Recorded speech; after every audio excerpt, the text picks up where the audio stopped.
Peristiwa maling kepergok penjaga toko ini terjadi di kawasan Canggu, Badung, Bali, Minggu kemarin. Video rekaman CCTV-nya pun ramai beredar di media sosial dan viral. Bukan karena si maling yang nyaris babak belur ketahuan masuk ke dalam toko, namun momen saling tatap antara pemilik toko dengan pelaku. Keduanya bahkan terlibat percakapan yang justru bikin ngakak.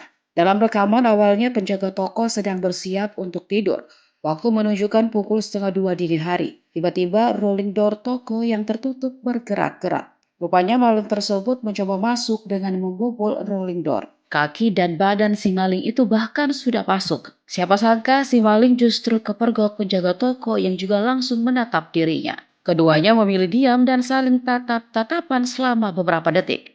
Kemudian si penjaga toko bertanya dengan nada apa dan dijawab pula dengan kata apa oleh si maling. Usai saling tanya jawab, si maling gak jadi masuk dan memilih untuk keluar.